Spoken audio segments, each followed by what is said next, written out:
When King Robert died, the seven kingdoms shook like a tree in the storm. In King's Landing, Cersei and her children tried to grab the throne quickly. But in the north, Eddard Stark saw everything with clear eyes. He knew Joffrey was not Robert's true son, and he knew the Game of Thrones was a pit of snakes. Instead of playing that game, Ned decided on a different path. In this world, he did not stay silent or try to arrange a deal with Renly or Stannis. Instead, he sent ravens to every bannerman of the north, calling them to Winterfell. The great lords came, Karstarks, Umbers, Boltons, Manderleys, and many more. Ned stood in the great hall of Winterfell, his voice heavy but calm. "The south is rotten with lies and treachery," he said. "They play games with crowns, while we bury our dead in snow.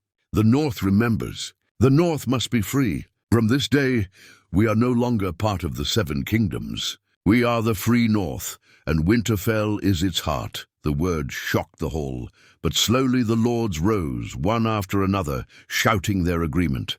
Great Jon Umber roared, "The king in the north!" And for the first time since Torrhen Stark bent the knee to Aegon the Conqueror, the Starks took back their crown. Ned Stark was now king in the north. At first, things seemed steady. The north was large and strong, hard for any army from the south to reach. The lords were proud, their hearts burning with old pride. But independence also meant danger. River Run was still ruled by Ned's wife's family, the Tullys, who were stuck in the middle of the Riverlands wars. The Lannisters in the west would not forgive Ned's defiance, and Stannis Baratheon, the true king by law, would see Ned's move as rebellion against him too. Catelyn Stark was torn. She supported her husband, but she feared the cost. She thought of Sansa in King's Landing, held by the Lannisters, and Arya, lost somewhere in the city. Independence was a bold step, but would it put their daughters in more danger? Ned answered her with his usual quiet words. "I will not bend the knee to liars and bastards. Our children's safety means nothing if the north remains a prisoner forever." Soon after, ravens flew back from the south. Cersei called Ned a traitor. Joffrey swore to punish the north. Stannis sent a cold letter, declaring himself king and demanding Ned's loyalty. Even Renly, gathering armies in the Reach, spoke of stark betrayal. The south was uniting against the north, not out of love for each other, but from fear of losing more lords to rebellion. Robb Stark, young and fiery, was thrilled. He had always dreamed of battle and honor. To him, wearing the wolf crown meant glory. But Ned's heart was heavier. He knew this crown was not a gift, it was a burden, and the storm was only beginning. Winterfell's courtyard filled with soldiers training. Smiths worked day and night forging swords. Old men whispered that the days of the kings of winter had returned, but younger men worried that fire and blood were marching north. The air in the castle grew thick with tension. Everyone knew war would come, but no one expected who would strike first. The first move did not come from King's Landing, nor from Stannis or Renly. It came from the Iron Islands. While the south fought over thrones and crowns, Balon Greyjoy had been watching. He saw the north break away, and he smelled weakness. Balon had always hated the Starks.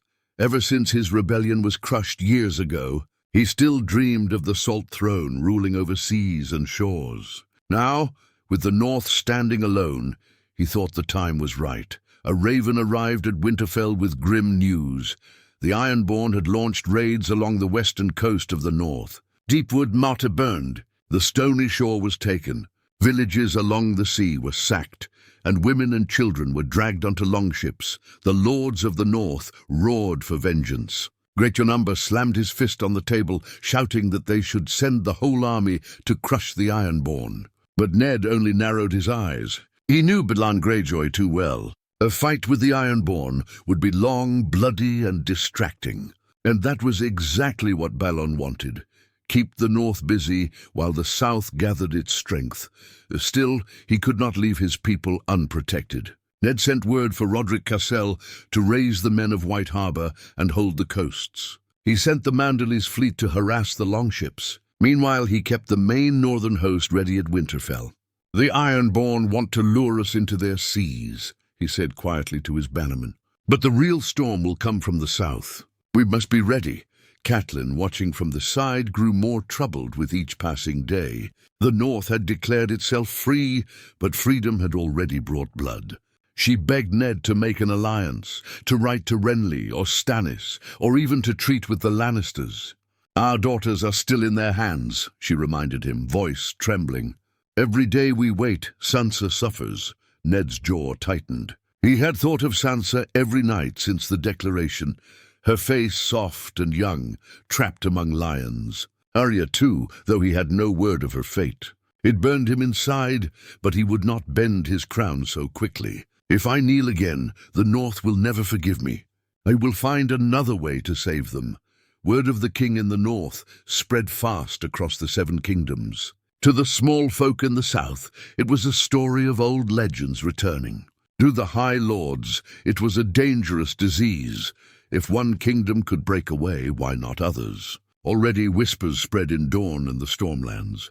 Some admired Ned's honor, while others cursed his pride.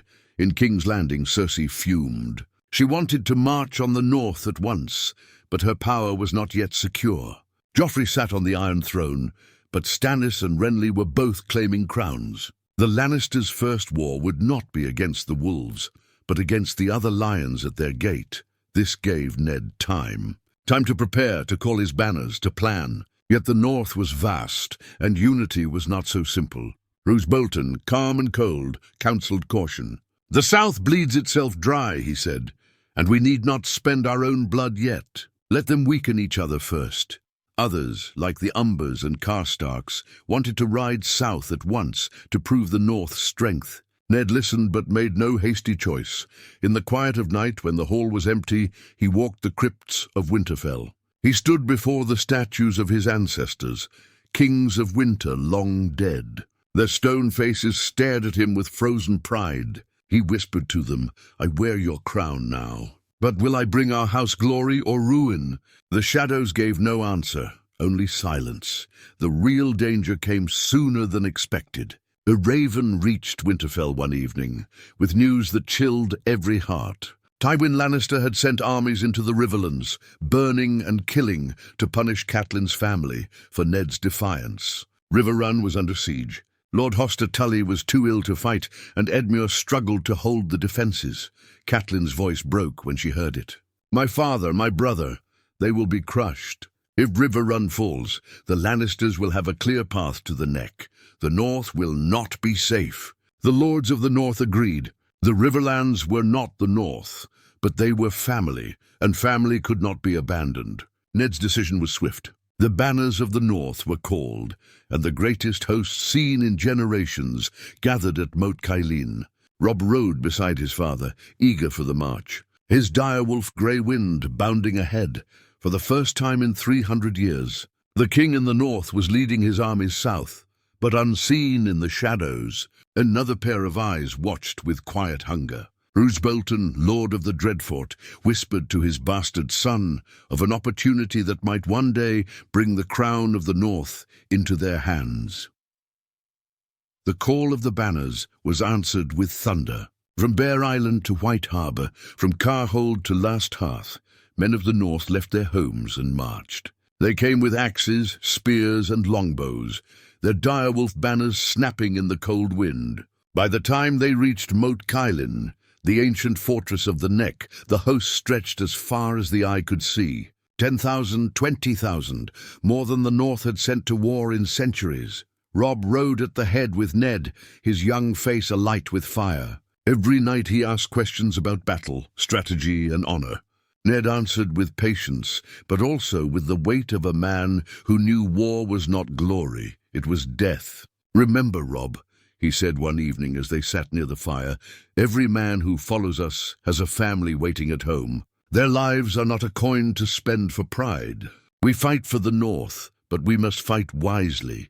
South of the Neck they found the Riverlands already drowning in smoke. Villages lay in ashes. The bodies of farmers and children hung from trees, the work of Lannister men-at-arms sent by Tywin. The Northmen seethed with rage, their shouts for vengeance echoing across the camp. Ned's jaw tightened, but he kept them in check. We fight when we must, not when anger blinds us, he warned. Still, he knew the time for restraint was slipping. At Riverrun, the situation was dire. Edmure Tully had managed to hold the castle, but Lannister raiders torched the countryside unchecked. Oster Tully lay sick in his chambers, his strength fading. When Ned arrived with the northern host, the relief on Catelyn's face was clear. She greeted her husband not as a king, but as a man who had come to save her blood. The lords of the North and Riverlands gathered in Riverrun's hall, their voices clashing like swords. Some wanted to ride west and smash Tywin's forces head-on. Others urged caution. Ned listened, silent, until the noise died. We are not here to play the Game of Thrones. The North seeks freedom, not crowns in the South. But if Tywin burns our kin, he must pay in kind. We will fight him, but on our ground, not his. So the war began in truth. Scouts and outriders struck first, harassing Lannister supply lines. Northern longbowmen hunted through the forests, killing from the shadows. Direwolves stalked the night, sowing terror in the hearts of golden lions. For the first time, the North was feared again, not as vassals, but as wolves who fought for their own. But beneath the victories, a quiet poison spread.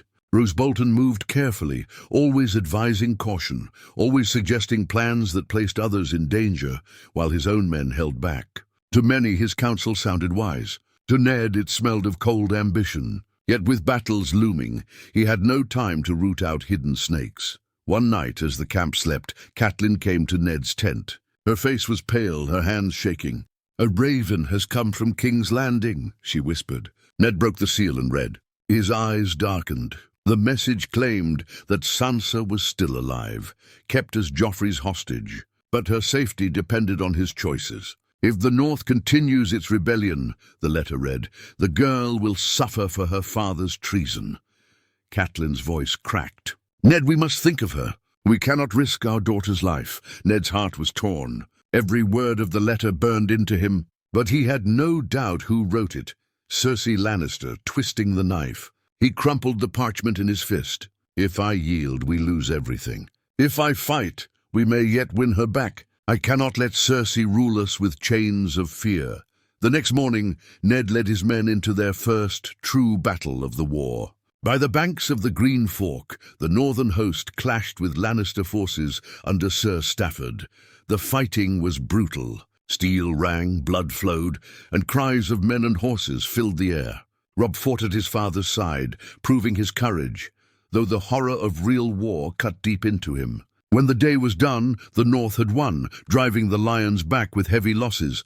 But the cost was high. Hundreds of Northmen lay dead. The victory was stained with grief, and among the dead were boys no older than Robb himself. That night, Robb wept in silence, staring into the fire. Ned placed a hand on his shoulder. "Now you see, son. War spares no one. Remember them, for they followed you." The River Lords praised Ned as a savior, the king in the North who had come to defend them. But Tywin Lannister was not a man to retreat in shame. Far to the west, he gathered a greater host, his wrath burning hotter than ever. The North had struck a blow, but the lions were only just beginning to bare their fangs, and while men clashed with steel, far beyond their sight, in the frozen wastes beyond the wall, another kind of enemy stirred. One that did not care for crowns, thrones, or southern games. An enemy that remembered only death. The victory at the Green Fork gave the North hope, but hope was a fragile shield. Scouts soon brought grim tidings. Tywin Lannister had gathered a vast army at Harrenhal, the blackened ruin that loomed over the Riverlands. The North's triumph had not broken the lions, it had enraged them. And Tywin was not a man who forgave. Ned sat in Riverrun's solar, maps spread before him. His bannermen argued loudly. Gritjon Umber wanted to ride straight for Harrenhal and tear Tywin down. The Karstarks urged caution, their losses fresh and raw. Roose Bolton, pale and quiet, suggested splitting the army. "Let others distract Tywin, while I take my men to strike elsewhere," he said softly, his eyes unreadable. Robb slammed his fist on the table. "We should face him openly. If we show fear, the men will lose faith." Ned's gaze fell on his son, and for a long moment he said nothing. Then in his calm voice he answered, Courage is not throwing men into the lion's jaws. It is knowing when to fight and when to wait. Tywin wants us to rush at him. That is his trap. We will not give him what he wants. Still, Tywin's shadow grew heavier with each passing day. His raiders bled the countryside dry, torching villages, hanging prisoners, poisoning wells. The river lords begged Ned to act, their desperation gnawing at him. He was king in the north, yes, but he was also tied to the riverlands through Catelyn. To abandon them would stain his honor. At night, Catelyn tried to comfort him, but her own fears weighed heavy. She thought of Sansa, still in Cersei's claws, and Arya, whose fate was a mystery. "You fight for freedom, Ned," she said quietly, "but freedom means little if it costs us our children." Ned clasped her hand. "I know," he whispered, "but if we kneel now, their lives may be spared only to live as pawns. I would give my own life for them, but I cannot give the North's freedom for a promise written in Lannister ink." The next weeks brought more blood. Small skirmishes turned to pitched battles, and though the North fought fiercely, the weight of Tywin's gold and numbers pressed down. The Golden Lion seemed endless. River Run's walls still held, but smoke rose across the horizon every morning. It was during one of these dark days that a new message arrived, this one from Stannis Baratheon. His words were sharp as steel. "By law and blood the Iron Throne is mine. You claim the North's freedom, yet you make war while the true king fights for justice. Bend the knee to me, and I will recognize the North's rights and name you Warden of the North. Refuse, and you are my enemy, no better than the usurpers in King's Landing." The lords of the North erupted into debate once more. Some, like the Manderleys, whispered that an alliance with Stannis might shield them from the storm. Others spat at the idea. "We bent the knee once before," growled Umber, "and what did it bring us? Southern wars and southern kings. Never again." Ned read the letter again and again, the weight of the choice burning into him. Stannis was lawful, yes, but cold and rigid. Could he be trusted to honor the North's freedom? Or would kneeling now only bind the wolves again? Robb, eager and fiery, gave his opinion without hesitation. "We are kings, father. We don't kneel. Not to Stannis. Not to anyone." Ned studied his son's face, seeing the fire of youth, but not yet the patience of a ruler. "A king who refuses every choice is a fool, Robb. Remember that." Meanwhile, whispers spread through the camp. Whispers that some lords were growing uneasy. Whispers that Bolton lingered too long in his own tent, sending messages none could see. Whispers that war was dividing them more than uniting them. Then came Tywin's strike. At nightfall, Lannister forces swept down near the Red Fork, catching part of the North's outriders by surprise. The clash was savage, the screams heard even from River Run's walls. By dawn, hundreds of Northmen lay dead, their bodies strewn across the fields. Among them was Torrhen Karstark, struck down before his kin could save him. Lord Rickard Karstark's grief turned to rage. He stormed into Ned's presence, his eyes blazing. "You lead us to ruin. My son died for your pride. You call yourself king, but you cannot even protect your own men." The hall fell silent at his words. Robb leapt to his feet, furious, but Ned raised a hand, stopping him.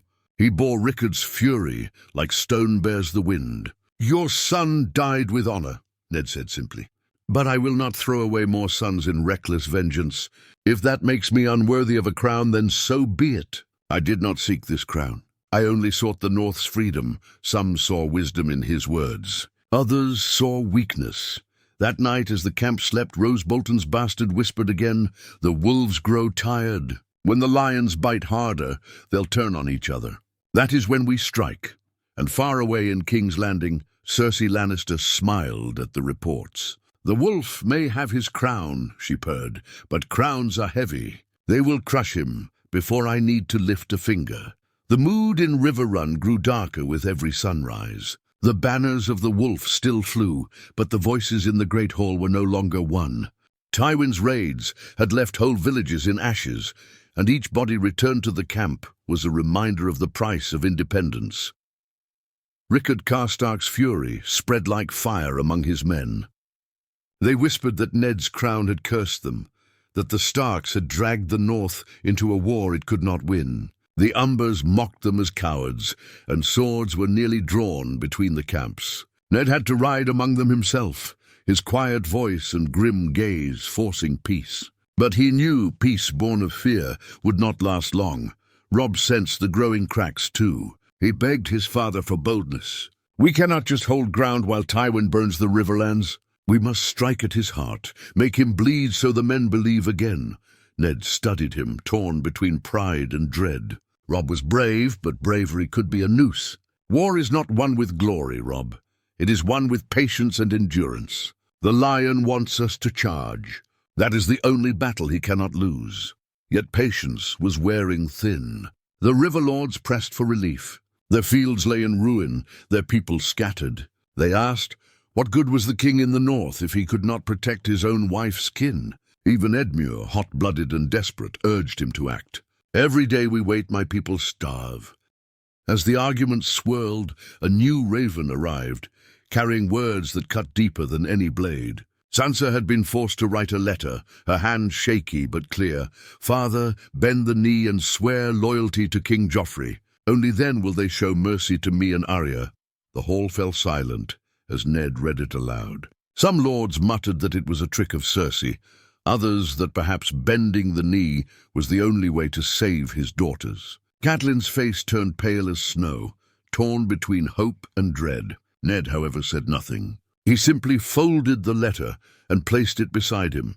That night he stood alone in Riverrun's Godswood, the weirwood's red leaves whispering in the dark. He prayed, though he knew the gods gave no answers. His daughters' faces haunted him, but so too did the faces of the men who followed him. To break now would mean every drop of blood spilled had been for nothing. To fight on might mean never seeing his girls again. The choice gnawed at him like wolves at bone.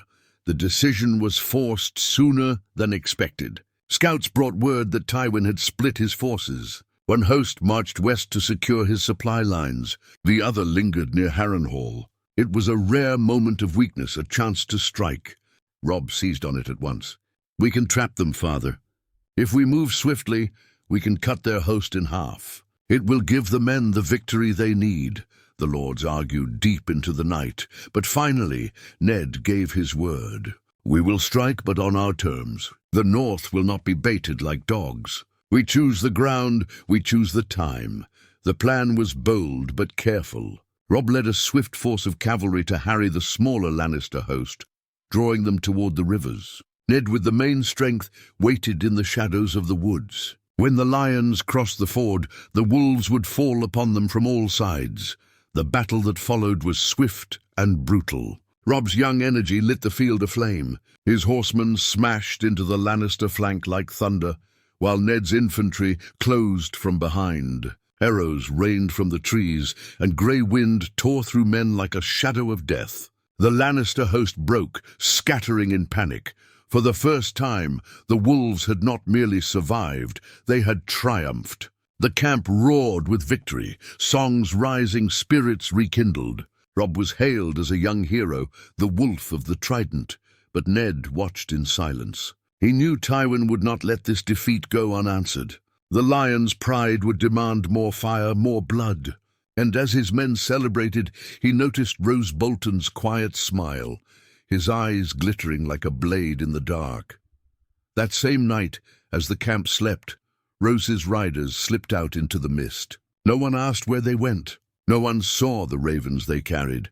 Back in King's Landing, Cersei received a sealed message delivered in secret. She broke the wax and read with delight. "So the North bleeds itself for wolves," she whispered, "while the snakes in their midst prepare the feast. And beyond the wall, in the frozen night, the others stirred once more. Their march south, unnoticed by kings and crowns. The camp at Riverrun was still thick with the smoke of victory when the first signs of unease crept back. Men feasted, drank, and cheered Robb's name, but Ned's eyes stayed on the horizon. He had seen too many wars to mistake one battle for a war's end. Tywin Lannister was not beaten. He was only wounded, and wounded lions were the most dangerous of all. True enough, the next ravens told of fire. Tywin had unleashed Gregor Clegane and his raiders deeper into the Riverlands. Villages were slaughtered wholesale, women and children cut down without mercy. The air reeked of smoke, and refugees poured into Riverrun, carrying tales of horror. The Northmen's triumph soured in their throats. In the council chamber, voices rose like thunder. Great Yanumba slammed his fist on the table. "Every day that lion burns, our people die. Let us march to Harrenhal and tear him down once and for all." Rickard Karstark snarled agreement, his grief for his dead sons still raw. A true king would not wait. A true king would take the fight to the enemy's heart. Roose Bolton spoke softly, his pale eyes unblinking. "And a fool would rush into the lion's jaws. Harrenhal is a death trap, its walls strong, its fields wide. Better to bleed Tywin slowly until his own men curse his name." Robb looked to his father, his youthful fire unquenched. "The men look to us for boldness. If we wait too long, they will think we fear him." Ned's voice cut through the storm, steady as stone. "I will not throw away lives for pride. We are wolves, not hounds to be baited. We strike where the lion is weakest, not strongest." His words ended the debate, but unease lingered. Some lords left muttering, others shot glances at one another that spoke louder than words. The North had chosen Ned as king for his honor, but honor could not always fill bellies or win glory. That night, Catelyn found him sitting alone by a dying fire, his face drawn. "They question you," she said quietly. "They should," he answered, not looking up. "A king's crown is heavier than his sword. I do not know if I can bear it much longer." "You must," she whispered, though her eyes held the same fear. The next day, a raven brought new cruelty. At King's Landing, Joffrey had ordered the execution of Riverland's hostages in retribution for Ned's victories. Among the dead were young cousins of House Tully. Their heads were sent back in boxes, smeared with tar, a message written in blood. "The lion's mercy is as sharp as his teeth." The Riverlords wailed for vengeance. Edmure himself cursed Joffrey's name and demanded an attack. Ned's jaw clenched. He felt the trap tightening, every step dragging him further into a war he had not wanted. His crown, meant to protect his people, was now the very reason they suffered. But worse still, cracks within his camp deepened. Rickard Karstark's grief had twisted into hate, not only for the Lannisters, but for Ned himself. He whispered among his men that the Starks had brought ruin upon them. Bolton, ever watchful, fed those whispers in silence. No one saw the threads he pulled, weaving discontent into something sharper. Then came Tywin's counterstrike. Scouts rushed into camp breathless. A massive Lannister host was on the move, marching not toward Riverrun, but northward, toward the Neck, toward the gateway of the North itself. If Tywin could seize Moat Cailin, the wolves would be cut off from their home, their families trapped behind enemy lines. Panic rippled through the lords. Some demanded an immediate retreat to defend the Neck. Others argued they must hold the Riverlands or lose their allies. Ned felt the noose tightening around his throat. "If we abandon the Riverlands, we break faith with our kin," he said. "But if we let the Neck fall, the North itself will be lost." It was the cruelest of choices. In the end, he divided his forces. He sent Roose Bolton north with a strong host to defend Moat Cailin, while he and Robb remained to hold the Riverlands. Bolton bowed with perfect calm, swearing loyalty, though his eyes gleamed like a wolf in the dark. When Bolton's banners vanished into the mist, Catelyn placed a hand on Ned's arm. "Do you trust him?" she asked. Ned's answer was long in coming. "No, but I trust the weight of his duty. If he betrays us now, the North itself falls, and with it his own house. But betrayal does not always come openly." Weeks later, word reached them that Moat Cailin had fallen without a fight. Bolton's men had withdrawn, leaving the gate of the North open. Tywin's banners flew where the direwolf once stood. The shock spread like frost. In the hall at Riverrun, the lords raged, their voices a storm. Had Bolton betrayed them, or had he been crushed? No one knew for certain. But one truth was clear. The North's lifeline was cut. Ned stood silent as the hall roared around him. His crown weighed heavier than ever, heavier than iron or stone. And deep inside, he wondered if the wolf had reached too far south, only to find himself snared in the lion's jaws. The loss of Moat Cailin fell on the northern host like a shadow across snow. The neck had always been the shield of the north, its bogs and ruins a chokehold no southern army could easily pass. With it gone, the way to Winterfell lay open. Every lord in Riverrun knew what that meant. Their families, their keeps, their very homes were now in the Lion's Path. The great hall erupted in fury. Great Number demanded they ride north at once. Karstark cursed Bolton as a traitor and spat on the ground. Edmure Tully wept openly for his people, torn between his burning Riverlands and the ally who had abandoned them. Ned stood above them all, silent, his face carved in stone. When at last he spoke, his voice carried the weight of judgment. Bolton has betrayed us. He has sold the North's lifeblood to the lions. His shame is his own, but his treachery is ours to bear. Robb's young voice cut through. Then let us hunt him down and hang him, father. Bolton and Tywin both. The men will follow if we lead them. But Ned shook his head. We cannot be in two places at once. If we ride for Bolton, Tywin will sweep the Riverlands clean. If we march on Tywin, he will send fire into the north. The choice gnawed at him, and in truth there was no choice at all. He could not abandon the Riverlands, not with Catelyn's kin under siege. Yet every step southward meant leaving the north more exposed. He wore the crown of a king, but felt the chains of a prisoner.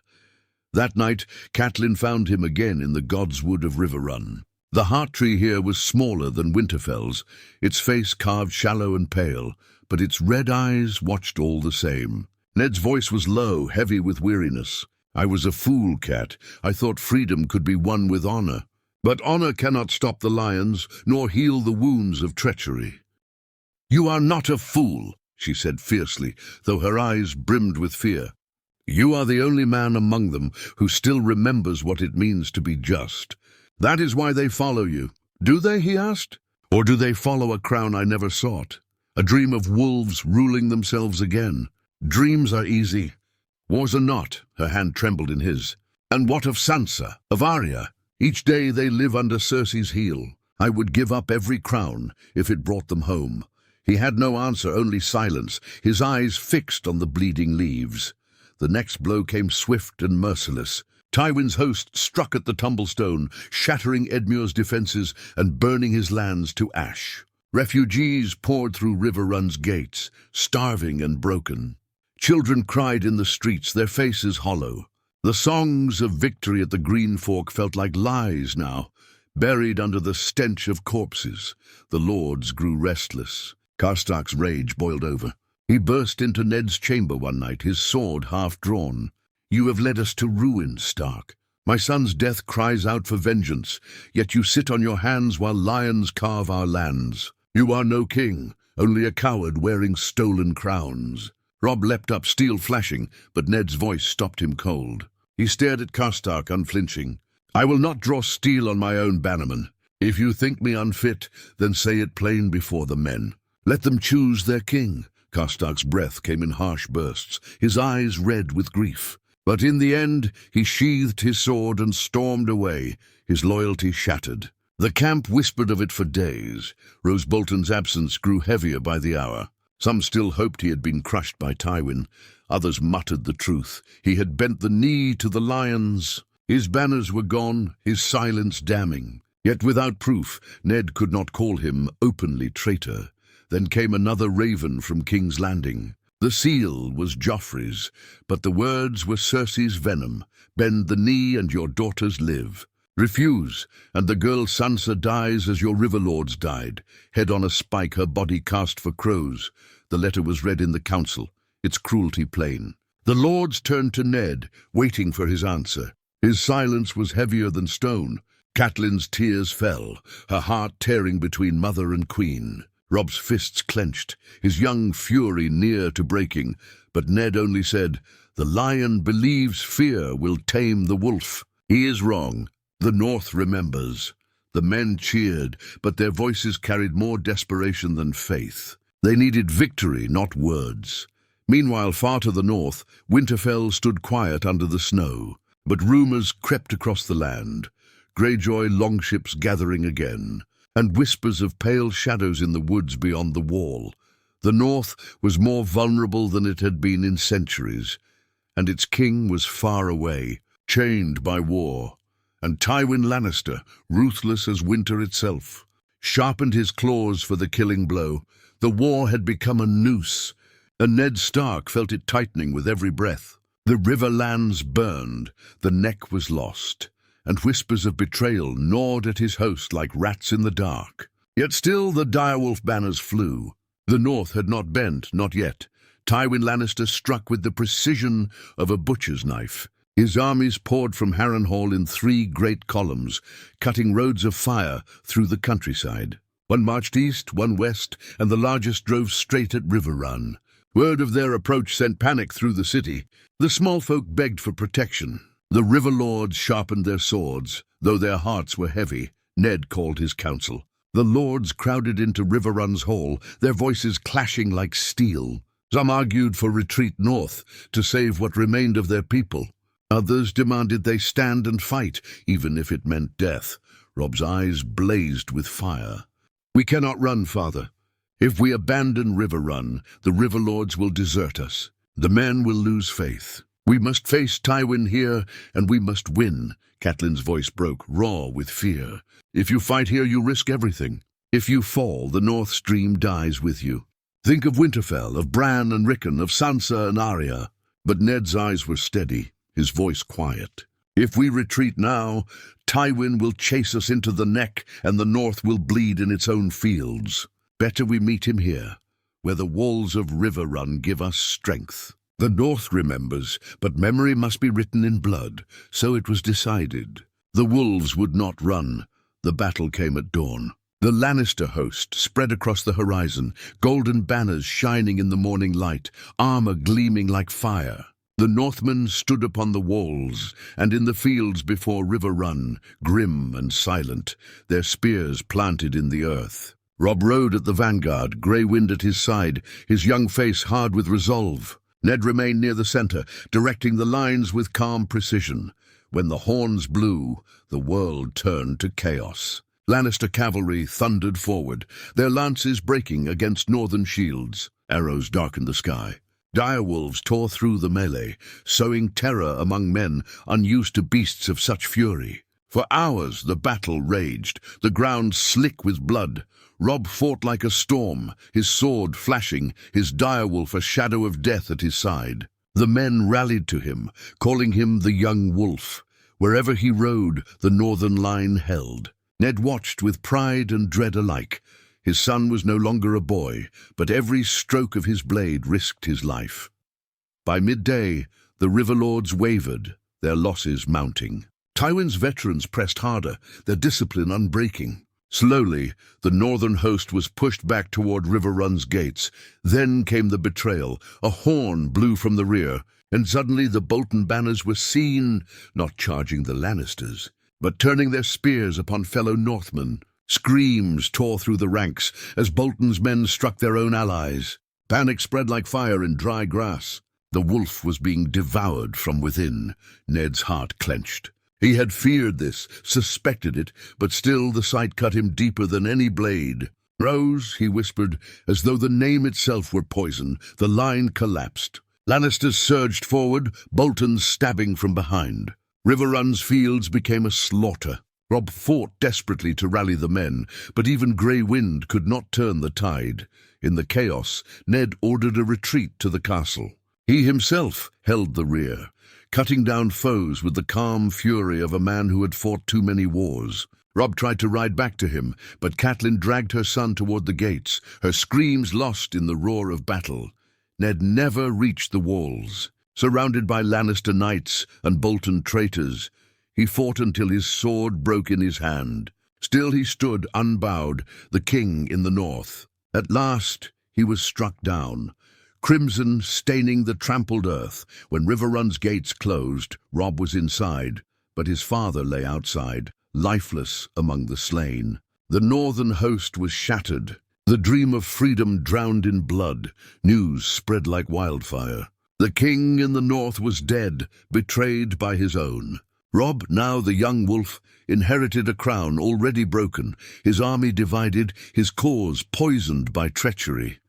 In Winterfell, Bran and Rickon waited, never knowing the true storm approaching them. In King's Landing, Cersei smiled. Her enemies devoured each other without her lifting a finger. And beyond the wall, pale shadows walked under a cold moon, uncaring for kings or crowns. The North had risen, bold and proud. But the weight of its crown had crushed even Ned Stark. And so the song of the free North ended not in glory, but in betrayal and silence, remembered only by the cold stones of Winterfell's crypts.